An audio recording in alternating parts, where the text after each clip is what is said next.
Why did you kick my granddaughter out in the heavy rain? You devil. An angry email sent by my mother-in-law, Karen. She is always so strict with me and sends me sarcastic messages about anything. But this time I was confused. What is this all about?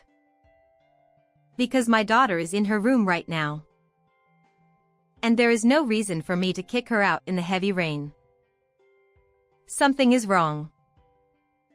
I realized this, so I took it upon myself to call out to the person in front of me. Could you take a look at this email?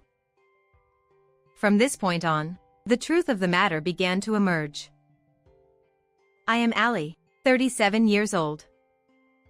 I live with my husband, Luke, who is the same age as me, and our 14-year-old daughter, Chloe. My in-laws live nearby, but my sister-in-law, Hannah, is married and has left her house to live in the next county. Hannah is a gorgeous, beautiful woman. She is the youngest among the cousins and has been an idol among the relatives since she was little.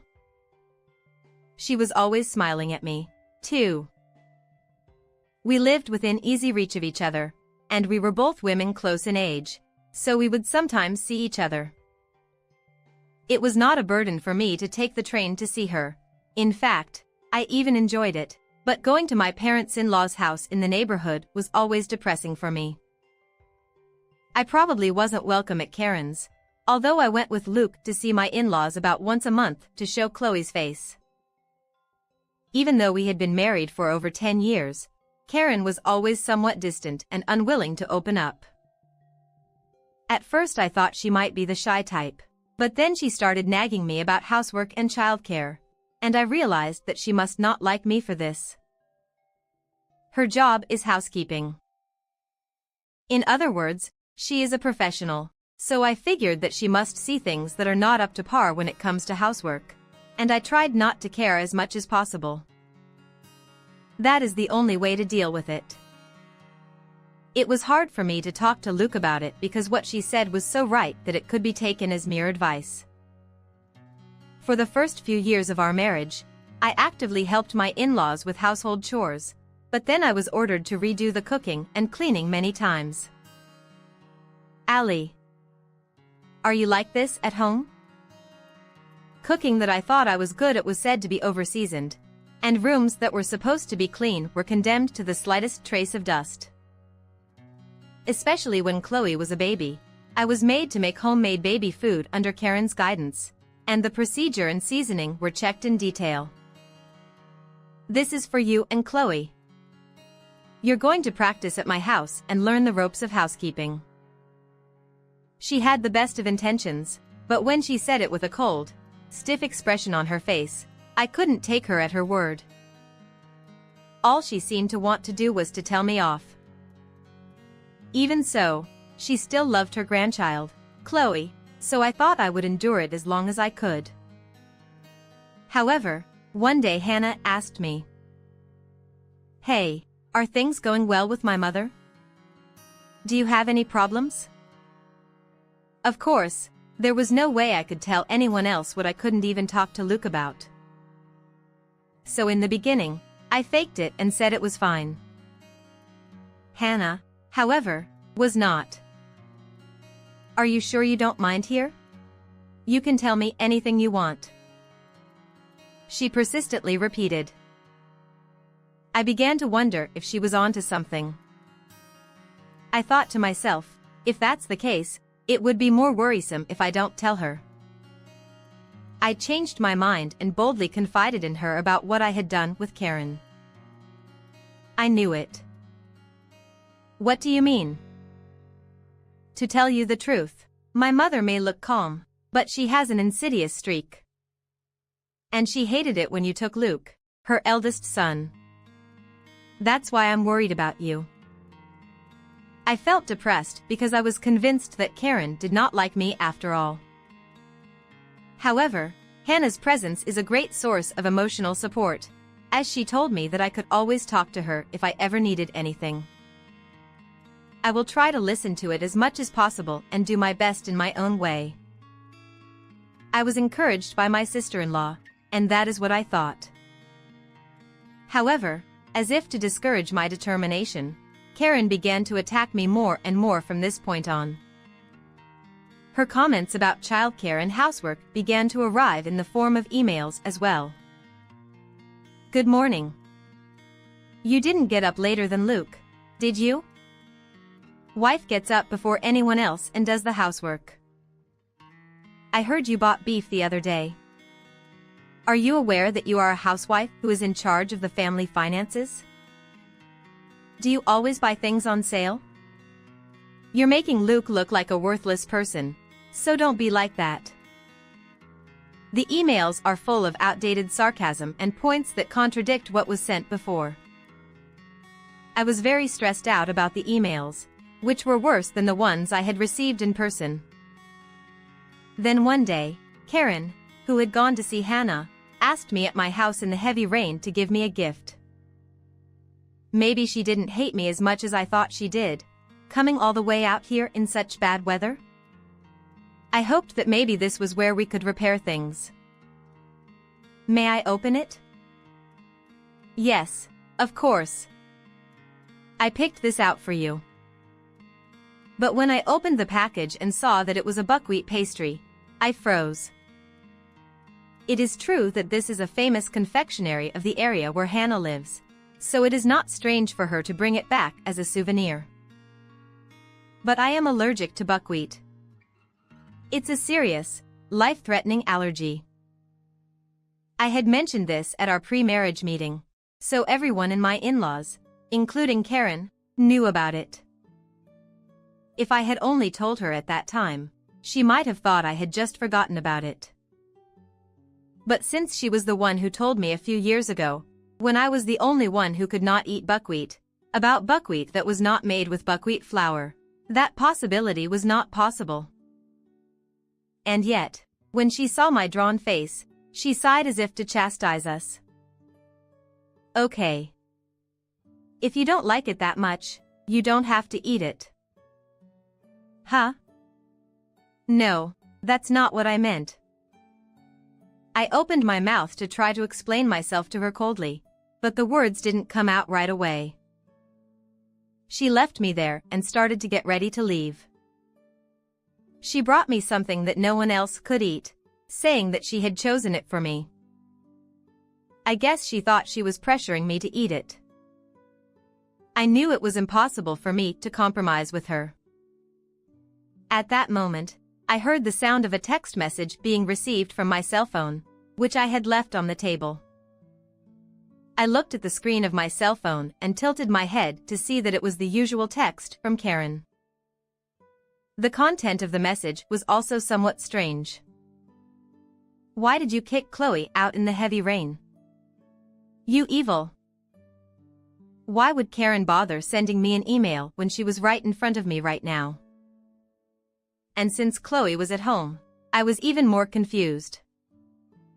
In the past, I would have swallowed it without saying anything, thinking it was a positive thing, even if there was something a little strange.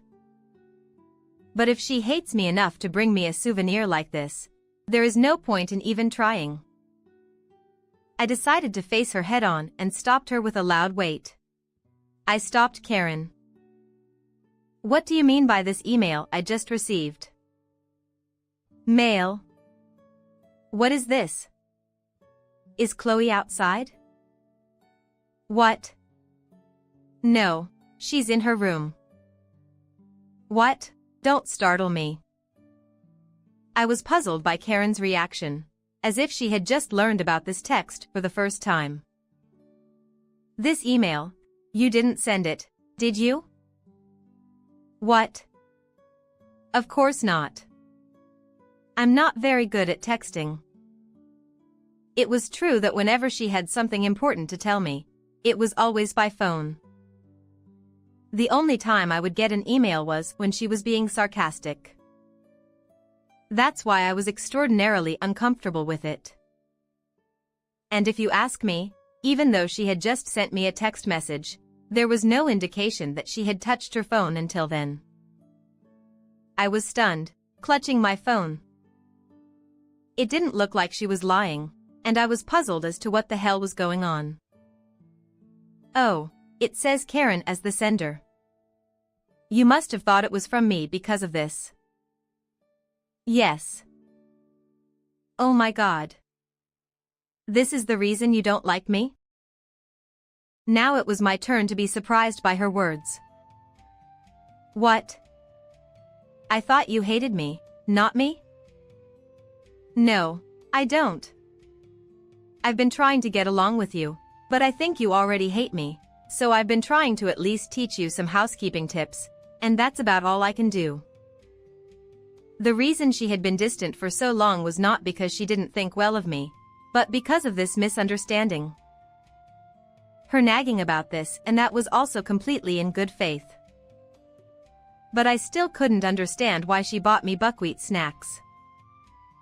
But what on earth was that souvenir you brought me earlier?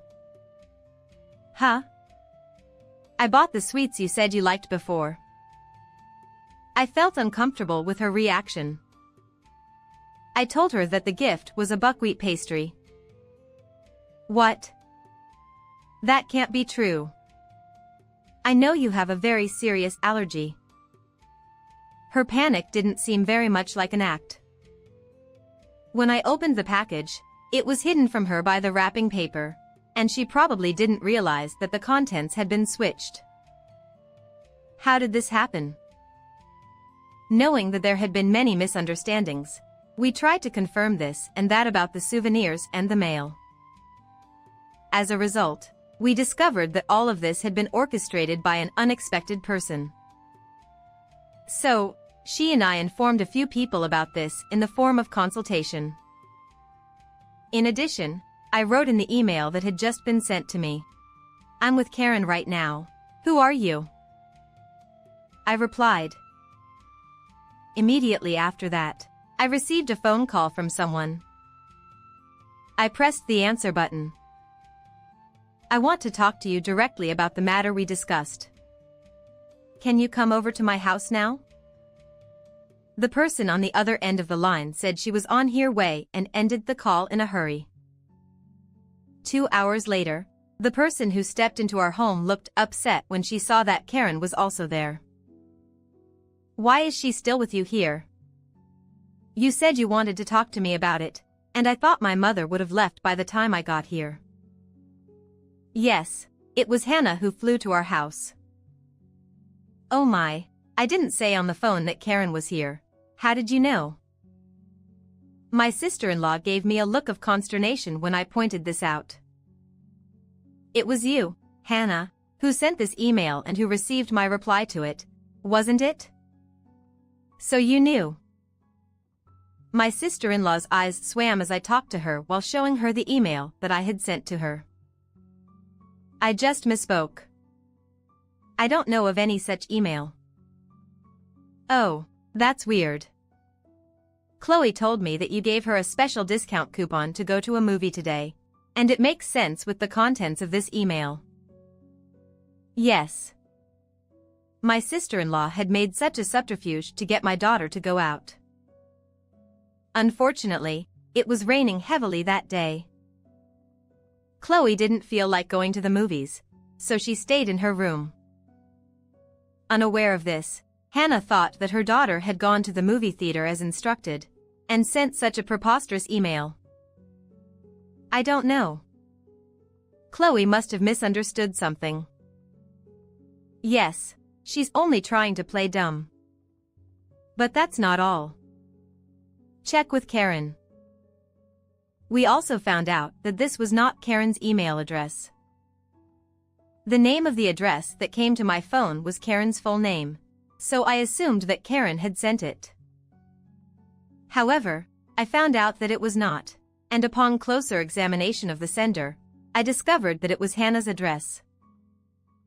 So all the sarcastic emails I had received under Karen's name were sent by Hannah. And the buckwheat snacks that had been swapped out for the souvenirs Karen had bought were exactly the same bag and wrapper. Only she could have done that. When Karen bought the gift for me, Hannah was with her. so she knew exactly what size buckwheat pastry to buy and where to buy it in order to match the exact same appearance. On the other hand, no one but Hannah could have pulled off such a feat. With all this circumstantial evidence, it was hard to come up with a good excuse. She bit her lip in frustration. "Why did you do this? I trusted you," I muttered to myself, and Hannah glared at me with the most hateful look I had ever seen in her eyes. I was an eyesore. All my relatives loved me, and then suddenly they started pampering you when you came to marry Luke.